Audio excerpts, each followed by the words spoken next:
नमस्ते सर। जी। जैसे हमारे यहाँ महामृत्युंजय जो मंत्र है उनको लेकर बहुत सारी मान्यताएं होती है। जैसे उनका अगर कोई जाप करते हो आप तो आपकी उम्र लंबी हो जाती है।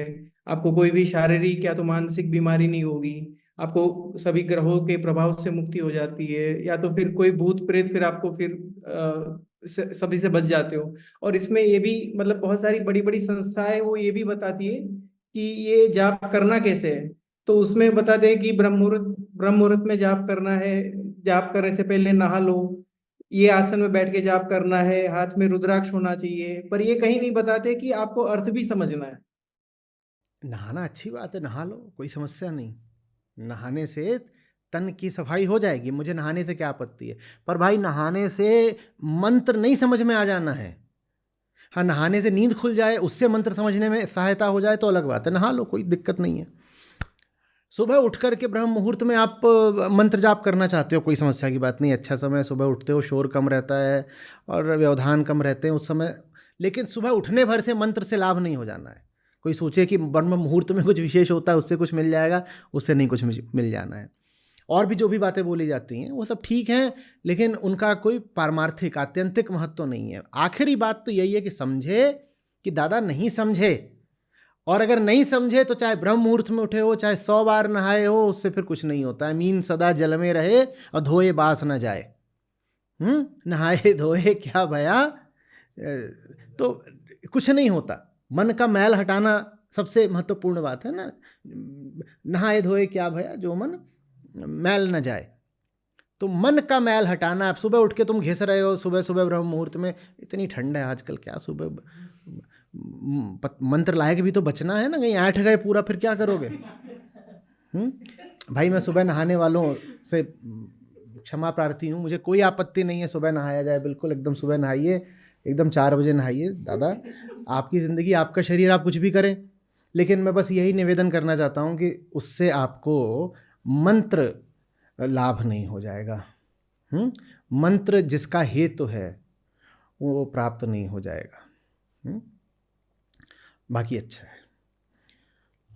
महामृत्युंजय मंत्र की आप बात कर रहे हैं। भारत में गायत्री मंत्र के साथ साथ जो मंत्र सबसे ज़्यादा प्रचलित है उनमें महामृत्युंजय मंत्र भी है।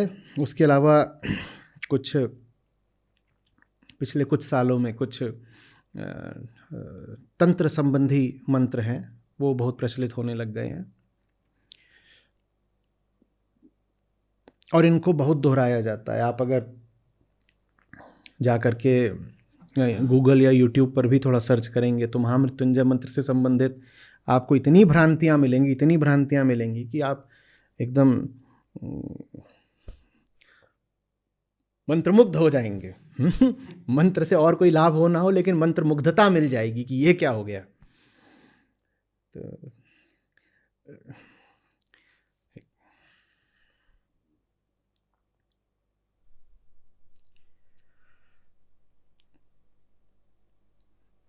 इसमें बोलते हैं इसका मृत्यु से संबंध है ना, तो बोलते हैं कि ये अगर इतनी बार सुन लो, दोहरा लो इतने दिनों तक, तो ऐसे एक कवच बन जाता है आपके चारों ओर, शरीर के चारों ओर। उसमें कहीं कहीं पर वीडियो वगैरह में बना के दिखाते हैं कि ये देखो ये कवच है।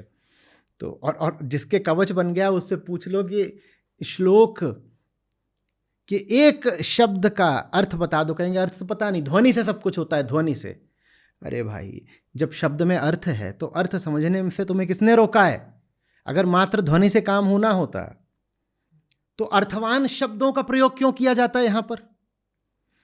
जब ऐसे शब्दों का प्रयोग है जिनका अर्थ होता है, और कैसे ऊंचे शब्द हैं, क्या अद्भुत उनका अर्थ है। आप पढ़ो, उसको समझो, तो चेतना क्या शुद्धि पाती है, क्या ऊंचाई पाती है। उस अर्थ को छोड़ के आप कह रहे हो कि मैं तो बस ध्वनि का ग्राहक हूं, तो ऐसे नहीं बात बनेगी ना।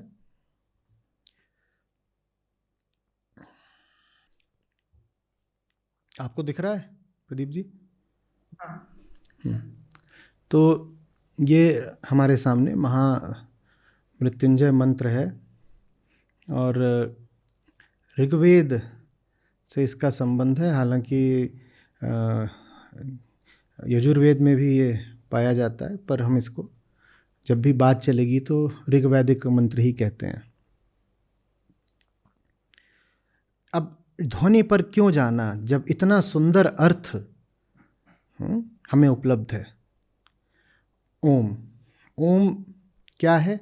ओम पर मैंने बहुत बहुत बार बात करी है, ठीक है। उपनिषद ओम को कैसे समझाते हैं? अ, उ और म। अ, उ और म किसके प्रतीक हैं? चेतना के 3 तलों के, या चेतना की जो 3 अवस्थाएं हैं उनके प्रतीक होते हैं, ठीक है ना। अ किसका होता है?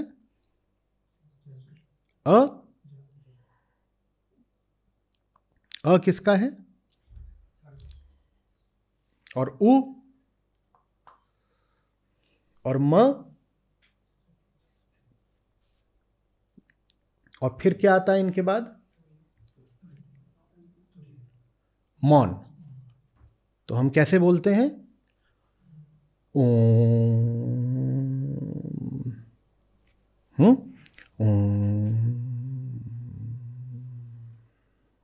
आप मिट रहे हो, अंत में सुषुप्ति भी मिट जा रही है और मौन में समा जा रही है। ओम का अर्थ है वो मिटना, याद रखना। इसीलिए इतने मंत्र हैं जिनका आरंभ ओम से होता है। यहाँ तक कि जो हमारे सब शांति पाठ हैं तमाम उपनिषदों के, उनमें अंत में हम कहते हैं ओम शांति शांति शांति। और कई बार तो ओम कहना ही पर्याप्त होता है। प्रणव अपने आप में संपूर्ण मंत्र है। कहने वालों ने कहा है कि पूरा वेदांत ओम में समाया हुआ है। तो ओम का बड़ा महत्व है। लेकिन आप बस ओम ओम कहोगे, ओम का अर्थ जाने बिना, तो ओम से आप लाभ नहीं पाओगे। ओम का मतलब है चेतना की जो 3 अवस्थाएं हैं, जागृति, स्वप्न, सुषुप्ति, ठीक है। मैं इन तीनों को समझूं, तीनों को अपने सामने रखूं, साफ साफ जानूं कि अहंकार इन तीनों ही अवस्थाओं में कैसे कैसे सक्रिय रहता है, क्या पाना चाहता है, और फिर वो जो पाना चाहता है मैं उसमें प्रविष्ट हो जाऊं। किसमें? मौन में। तो ओम में जो असली बात है वो है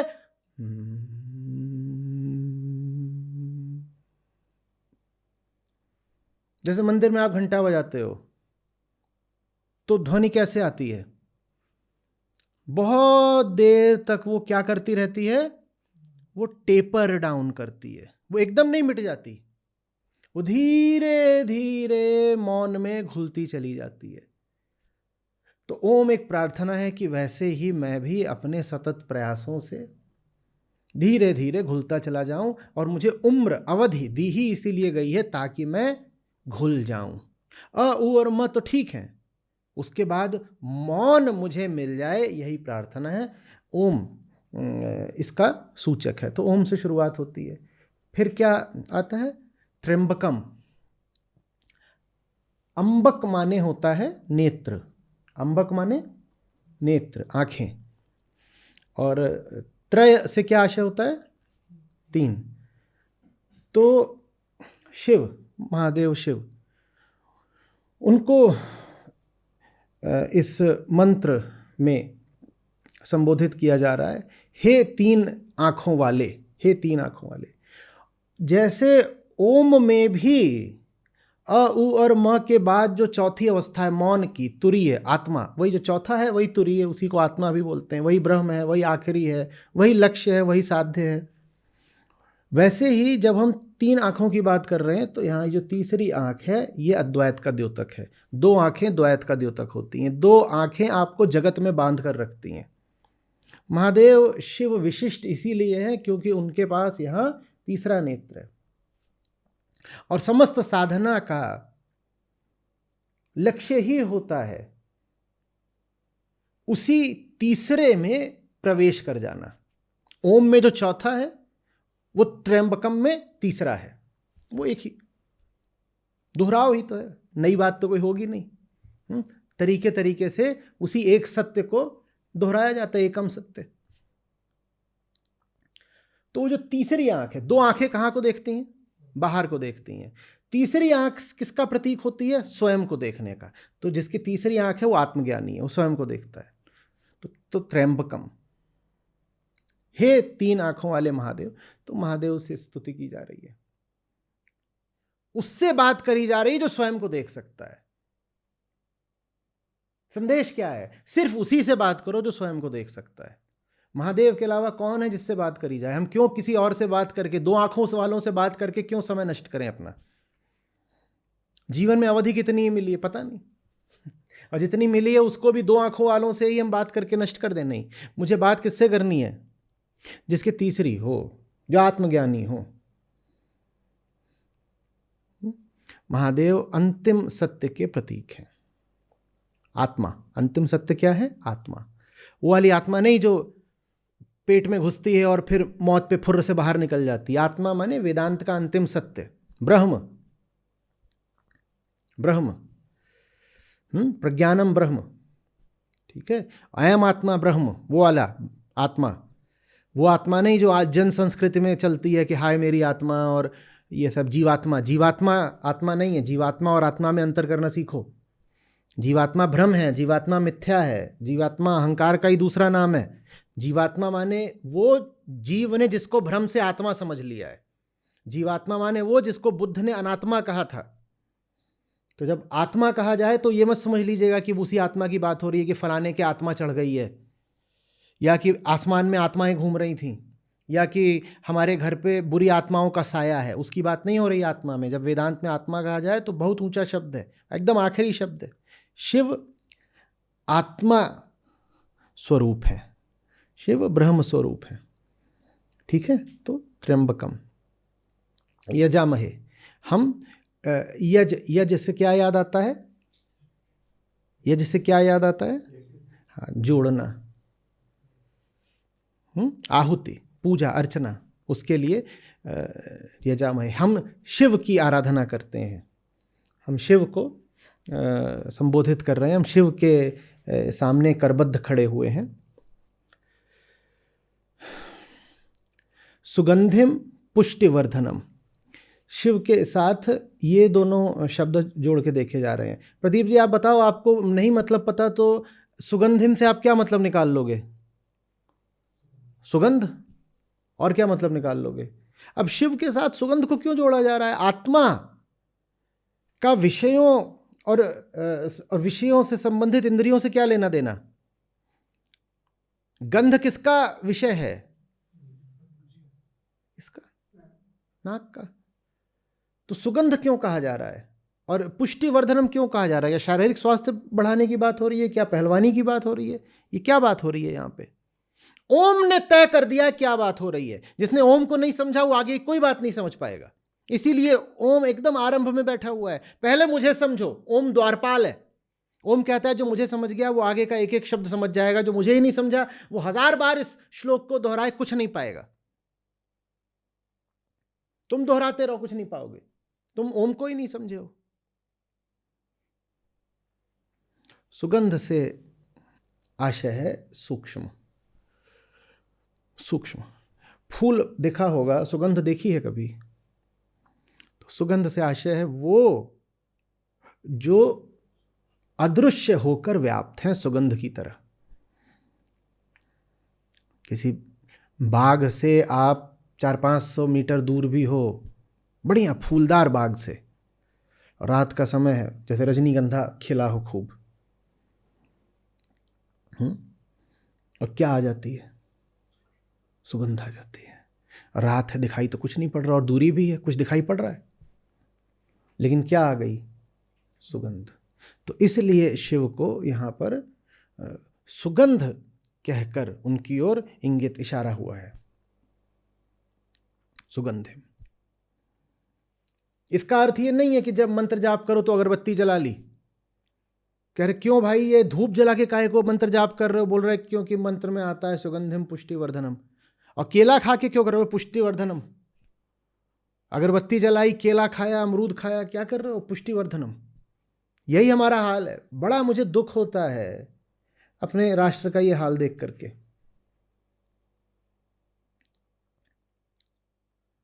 समझ में आ रही है बात कुछ ये? तो ओम तय करेगा कि यहां पर सुगंध से आशय सूक्ष्मता से है, और आत्मा क्या है? अणुरणीयान, जो अणु से भी अणुतर है, सूक्ष्म से भी सूक्ष्मतर है उसको आत्मा कहते हैं। ये उपनिषदों की उद्घोषणा है।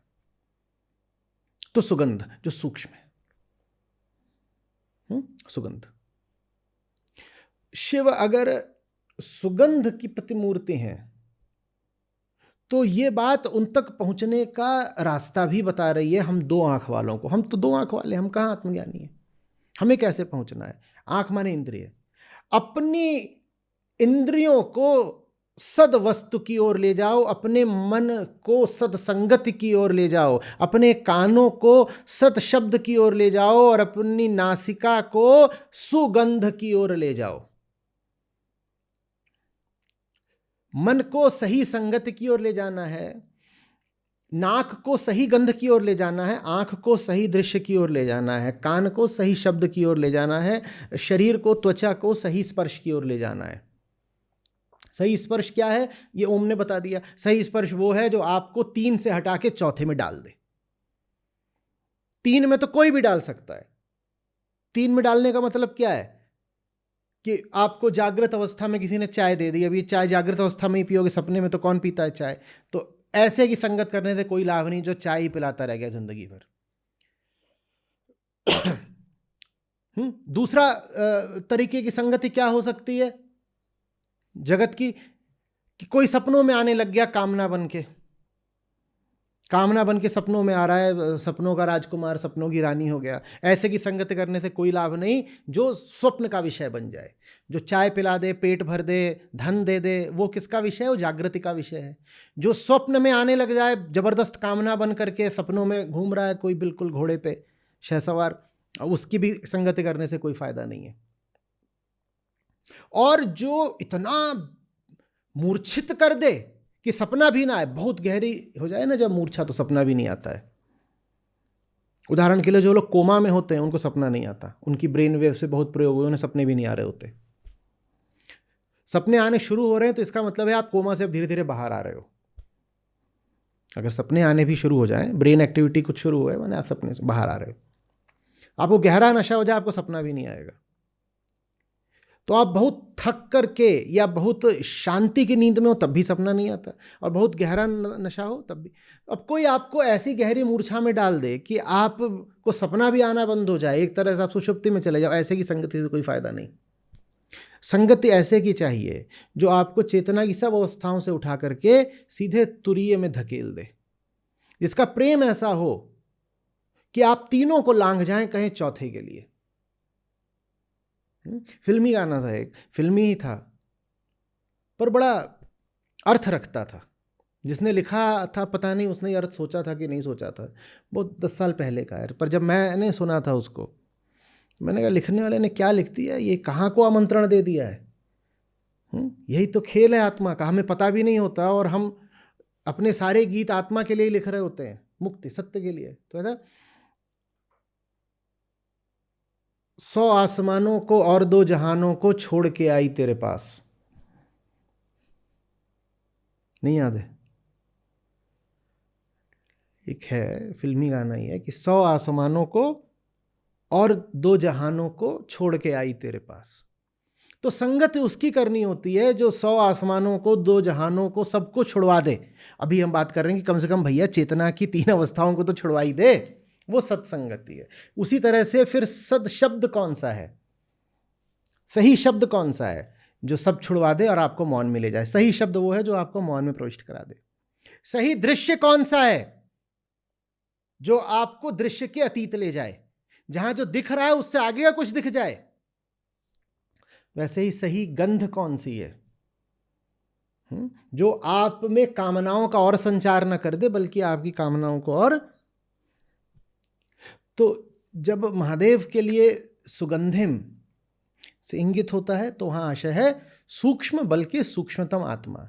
और उसी से हमें पता चलता है, साध्य के ही वर्णन से हमें साधना का या साधन का पता चलता है। साधन क्या है कि सही संगति ही साधन है। सही संगति में इंद्रिय के सब विषयों की सही संगति आ गई। सही, ये भी सही होना चाहिए, ये भी सही होना चाहिए, ये भी सही होना चाहिए, ये भी सही, ठीक। और सही है कि नहीं ये कैसे जाने?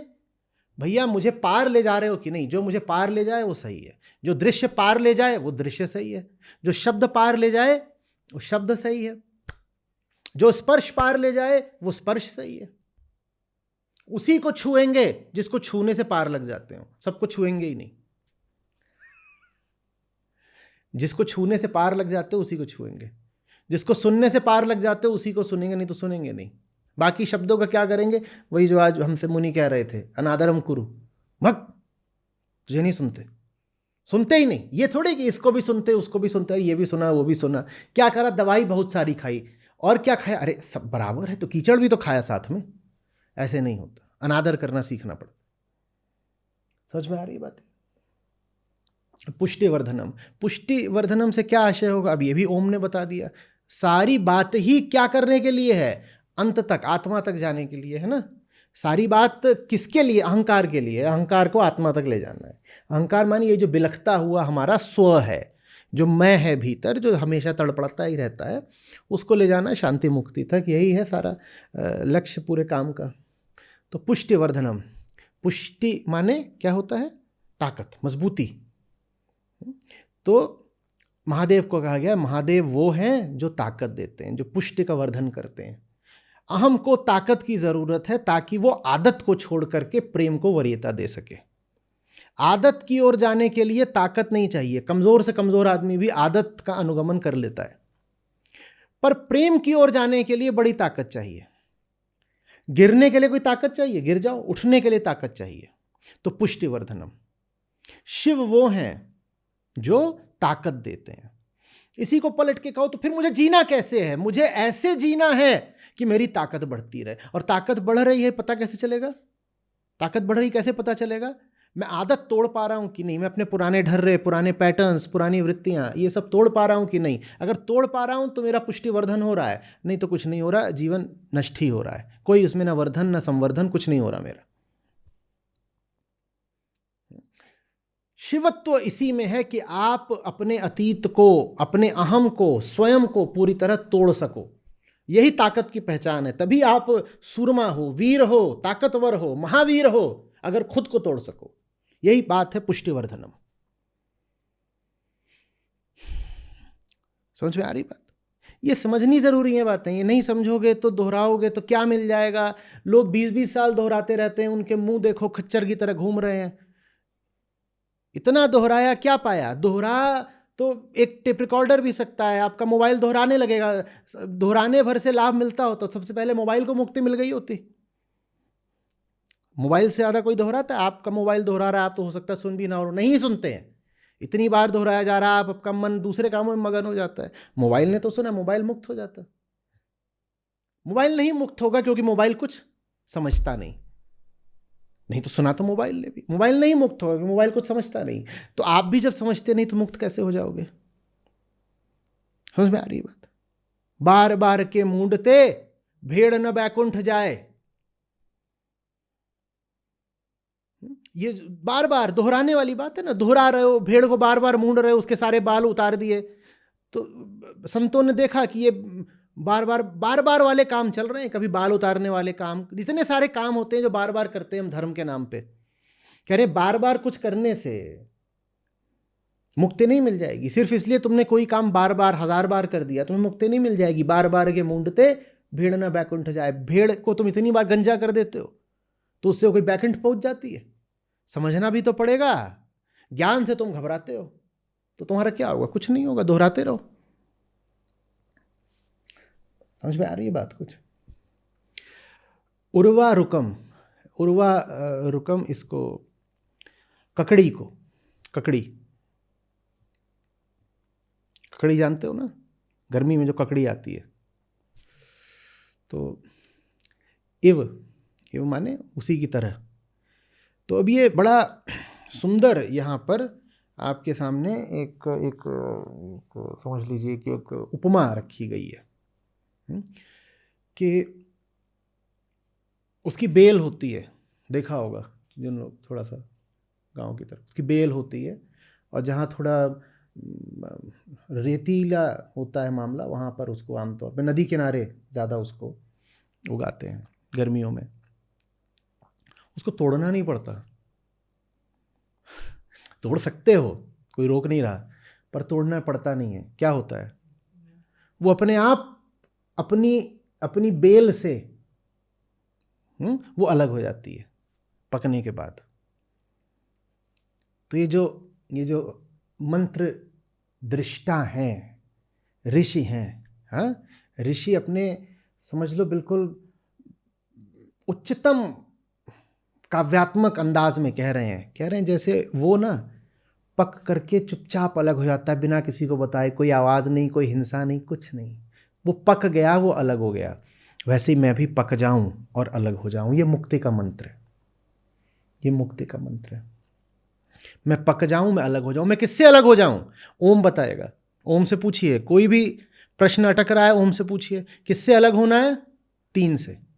3 माने ये जो साधारण अहम केंद्रित चेतना है, उसी की 3 अवस्थाएं होनी है। यही 3 है, इन्हीं 3 से अलग होना है। तो जैसे ककड़ी अलग हो जाती है परिपक्व होकर के, राइप होकर के, वैसे ही मैं भी अलग हो जाऊं अपने सब भ्रमों से।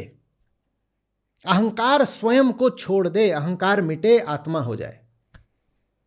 मिटने से बचने के लिए अहंकार संसार को पकड़ के रखता है और लाभ उसे कुछ मिलता नहीं। कह रहे हैं जिसको तुमने पकड़ कर रखा उसे तुम छोड़ दो, जैसे ककड़ी छोड़ देती है, क्योंकि ककड़ी अब पक गई। वैसे ही मैं भी पक जाऊं, मैं भी पक जाऊं। महादेव मैं भी पक जाऊं, मुझे पका दो, मुझे परिपक्व कर दो, मुझे मेरी निष्पत्ति तक पहुंचा दो। आनंद आ रहा है? कुछ नहीं आ रहा है? हाँ, सिर्फ दोहराने में ही आनंद मिलेगा। आगे क्या है? बंधनान मृत्योर मुक्षीय। बंधनान, बंधनात, बंधन से, बंधनात, वो संधि में बंधनात, बंधनात, बंधन से, मृत्यु मुक्षीय, मृत्यु से मुक्ति, बंधन से, मृत्यु से मुक्ति मिले। माँ अमृतात, जैसे बंधनात वैसे अमृतात। माँ माने नहीं, अमृत से नहीं, माँ अमृतात, माँ अमृतात। बंधन से मुक्ति चाहिए, बंधनात, बंधन से मुक्ति चाहिए। माँ अमृतात, अमृत से मुक्ति नहीं चाहिए। मृत्यु से मुक्ति चाहिए, मृत्यु और मुक्षीय, अमृत से मुक्ति नहीं चाहिए।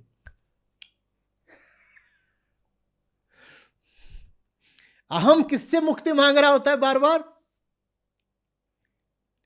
मैं बताता हूं, जितने लोगों ने देखना शुरू किया था रात में 10 बजे, उनमें से बहुत लोग मुक्ति ले चुके हैं।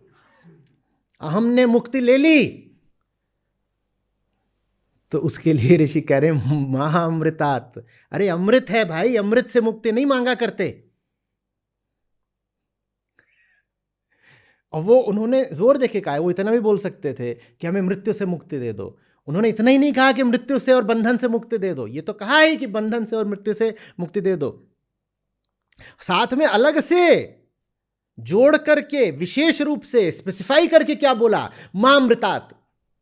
कि भैया मुक्ति जब बोल रहे हैं तो हम साफ करे देते हैं प्रभु महादेव कि मुक्ति हमें मृत्यु से चाहिए, अमृत से नहीं।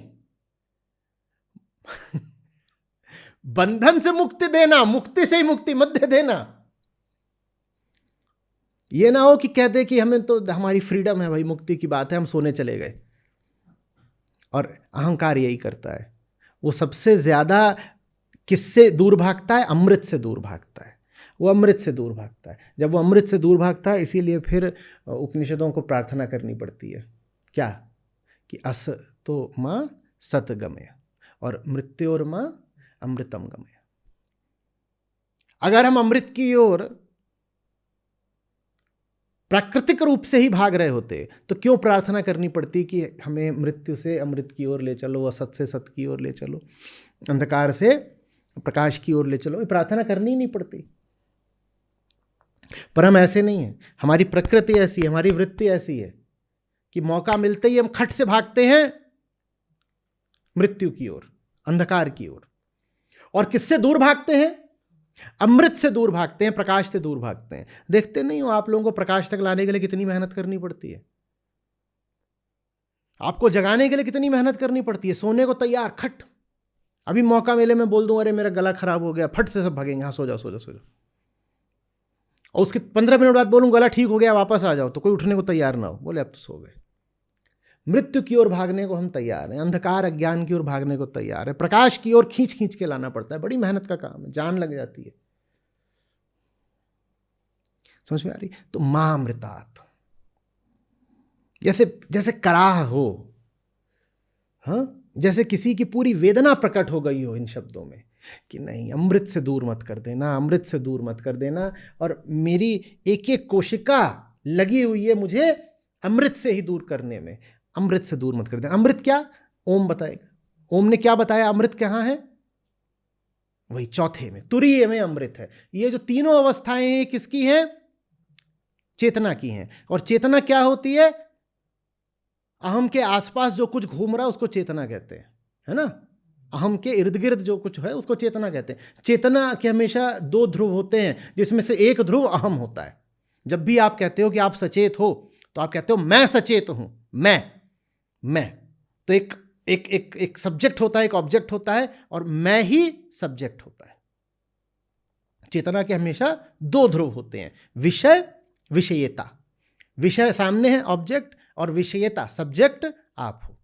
ठीक है? तो चेतना जो है वो अहम के आसपास का जो पूरा, उसको हम मन भी बोलते हैं बहुत बार, मन। ठीक है? तो ओम ने ही हमें बता दिया है कि अमृत क्या है। ये जो पूरा मोहल्ला है मैं के आसपास का, ये किन विषयों से भरा हुआ है? ये प्राकृतिक विषयों से भरा हुआ है। और प्रकृति में जो आता है वो जाता है। प्रकृति माने मृत्यु, प्रकृति माने आने जाने का, आवत जावत, जन्म मृत्यु का खेल। तो अमृत है वो जो प्रकृति के आगे है। ऋषि अष्टावक्रम से क्या बोलते हैं? त्वम प्रकृति परे। तुम वो हो जो प्रकृति से आगे के हो, वही अमृत है। प्रकृति में तो जन्म है मृत्यु है, जन्म है मृत्यु है। तुम वो हो जो प्रकृति से आगे के हो। तो जब अमृत में जाने की बात हो रही है तो तुरीय में, मौन में जाने की बात हो रही है। चेतना के तीनों तलों का अतिक्रमण करने की बात हो रही है, तीनों अवस्थाओं का अतिक्रमण करने की बात हो रही है। ओम को आप सहारा बनाइए और उससे पूरा मंत्र आपको स्पष्ट हो जाएगा, और उस स्पष्टता के बिना मंत्र जाप से लाभ नहीं होता। समझ में आ रही बात? वेदांत का एकमात्र जो उद्देश्य है, आप कोई पूछे वेदांत का प्रतिपाद्य विषय क्या है, तो आदर्श तौर पे आप कहेंगे मुक्ति, और व्यवहारिक तौर पे कहेंगे माया। ठीक है? मुक्ति के अलावा कोई उद्देश्य है ही नहीं, तो वो लिखा हुआ है बंधनान मृत्यु और मुक्षीय। कोई पूछे वेदांत किस लिए है? इसलिए बंधनान मृत्यु और मुक्षी, इसलिए, बस इसीलिए ये है। बंधन से, मृत्यु से मुक्ति मिले, बंधनान मृत्यु और मुक्षीय। और वेदांत का कोई उद्देश्य नहीं है। आप क्या खाते हो, क्या पहनते हो, कहां जाते हो, कहां रहते हो, आप जानो, हमें क्या मतलब। आप जो करोगे सब ठीक करोगे अगर आपके जीवन में अमृत आ गया है। वेदांत कहता है जीवन में अमृत आ जाए, बाकी हमें लेना देना नहीं। कह रहे महाराज विवाह किस पद्धति से करें बताइए, वेदांत में क्या बोला गया विवाह के बारे में? अरे प्रभु, वेदांत इन सब बारों के कुछ नहीं बोलता इन विषयों पर, कि तुम विवाह करो कि नहीं करो, करो तो किस पद्धति से करो, कितने फेरे लें, सीधे लें कि उल्टे लें, आग कैसे जलाएं कि नहीं जलाएं, कि उसी में कूद जाएं। कुछ नहीं वेदांत इस बारे में बोलता। ये सब तुम जानो, तुम्हारा खेल जाने, तुम्हारी माया, हमें कोई लेना देना नहीं। हम बात सिर्फ किसकी करते हैं? मुक्ति की करते हैं, क्योंकि मुक्ति नहीं तो ये बाकी जो कुछ भी कर रहे हो बकवास, इससे क्या मिलेगा। हाँ, ये सब करने से अगर मुक्ति की दिशा बढ़ सकते हो तो भली बात। ये सब जो हम पढ़ रहे हैं, हम अष्टावक्र गीता में, वेदांत संहिता के में श्रृंखला में साथ में है, ये सब कुछ किस लिए है? आपका ज्ञानवर्धन हो जाए इसलिए है। बोलो, ये सब इसलिए ताकि आपको आपसे छुटकारा मिल सके, इसी को मुक्ति कहते हैं। आप जो बने बैठे हो यही आपकी तकलीफ है। आप जो बने बैठे हो झूठ मूठ, ये जो आपने व्यक्तित्व का लबादा ओढ़ रखा है, ये आप उतार दो। यही वेदांत का लक्ष्य है। बंधनान मृत्यु और मुक्षीय। बंधनों से मुक्ति, बंधनात् मुक्ति, मां अमृतात्। जैसे किसी ने बिल्कुल डर के कहा, नहीं नहीं नहीं, ये ना कर देना कि मुक्ति के नाम पे हमें अमृत से ही दूर कर दिया। अपने ही अहंकार को संबोधित करके जैसे किसी ने कहा हो कि महादेव मेरे अहंकार पर इतनी कृपा कर देना कि कहीं मैं अमृत से ही दूर ना हो जाऊं, कि बंद करो रे, सोने का समय हो गया, अब अमृत बंद करो, सोने का समय हो गया। अमृत से दूर नहीं होना है। तो ओम से शुरुआत है और मां अमृतात् पर अंत है। और ओम ने ही कहा है, देखो सब बता दिया, लेकिन एक बात समझ लेना, सारी बातें व्यर्थ हो जाएंगी अगर अमृत से दूर हो गए। और अहम के पास ये बड़ी एक दुर्भाग्यपूर्ण शक्ति है, ताकत है, चुनने का अधिकार का चुनाव है उसके पास। वो इस अधिकार का दुरुपयोग कर सकता है, गलत चुन सकता है, वो अमृत से दूर हो जाने का चयन कर सकता है। तो मैं कभी भी अपने अधिकार का दुरुपयोग न कर लूं, मां अमृतात्। मैं कभी भी दूर होने की अपनी क्षमता में, अपने अधिकार में अमृत से दूर ना हो जाऊं, मां अमृतात्। ओम मां अमृतात्, ओम मां अमृतात्। ये भी अपने आप में मंत्र, जैसे ओम अपने आप में मंत्र होता है ना, वैसे ये भी अपने आप में मंत्र है।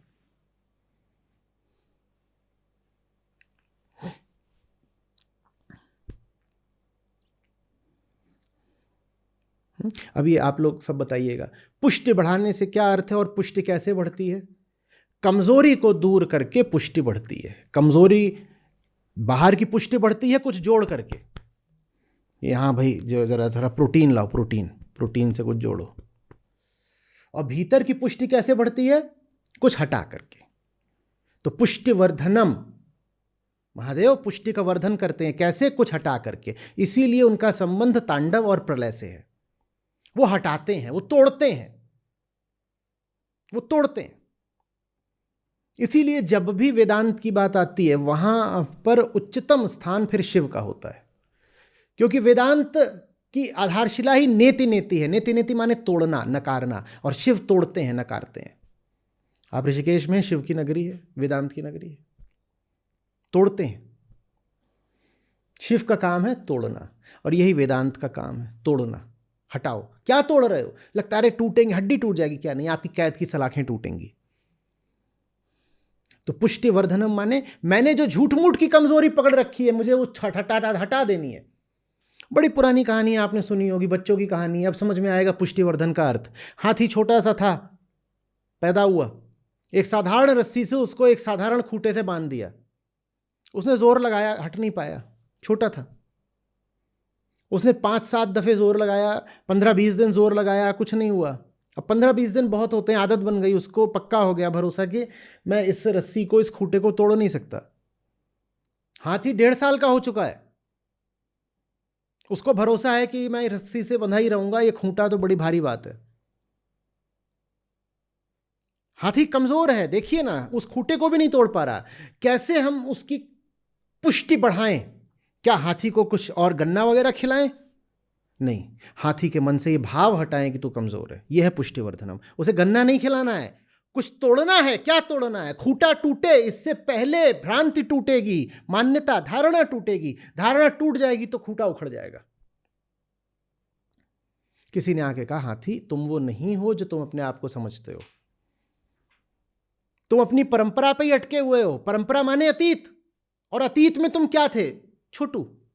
तुम अभी भी वहीं पे अटके हुए हो, छोटू। तुम हो नहीं, तुम पहचानो तुम कौन हो। जरा एक जोर लगाओ। हाथी ने जरा सा जोर लगाया, रस्सी टूट गई, खूंटा उखड़ गया। यह है पुष्टि वर्धनम।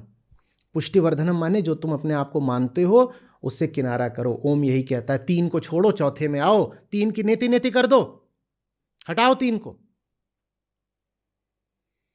चौथे में आओ। वो चौथे हो तुम, और जो चौथा है वो फिर असीमित है, अपरिमित है, अनंत है, अथाह शक्ति का भंडार है वो। वहां तुम्हें फिर कोई नहीं रोक सकता। आत्मा अजेय है। जो कोई अहंकार बन के जिएगा, जो संसारी बन के जिएगा, उसकी हार हो गई, भले वो 1000 लड़ाइयां लड़े। और जो आत्मा हो गया वो जीता ही हुआ है, भले वो 1000 लड़ाइयां हारे।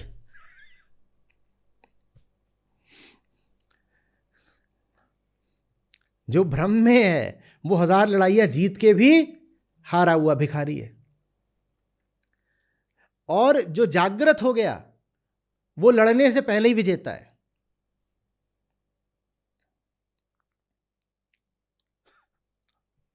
समझ में आ रही बात? त्र्यंबकम समझ गए, सुगंधिम समझ गए, पुष्टिवर्धनम समझ गए, उर्वारुकम समझ गए। जैसे जैसे ज्ञान बढ़ता जाता है, उर्वारुकम से क्या आशय है, जैसे जैसे ज्ञान बढ़ता जाता है वैसे वैसे वो जो बेल है जो आपको प्रकृति से, धरती से, जमीन से, प्रथा से जोड़ती है, उससे आप स्वयं ही अलग हो जाते हो। ये आपके पकने की निशानी है कि जो कुछ आपको जमीन से जोड़ कर रखे हुए थे, जमीन माने प्रकृति से जोड़ के रखे हुए थे, आप स्वयं ही उससे अलग हो। तो प्रार्थना हो रही है जैसे वो अलग हो जाता है वैसे ही हम भी अलग हो जाएं।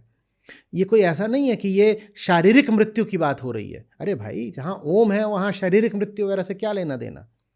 ये भीतरी मृत्यु की बात हो रही है, महामृत्यु की बात हो रही है। ये जीवित मृत्यु की बात हो रही है, जिसमें मृत्यु जीवित रहते ही हो जाती है। ये उस मृत्यु की बात हो रही है।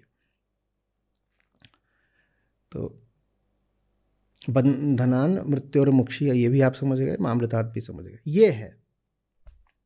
अब समझने के बाद एक स्मरण पर्याप्त होगा, फिर अनुगूंज चलती है उसकी, फिर दोहराना नहीं पड़ता होठों पे या मन में नहीं दोहराना पड़ता। कहना था सो कह दिया, अब कुछ कहा न जाए, एक रहा दूजा गया दरिया लहर समाए। अब बार बार क्या कहें?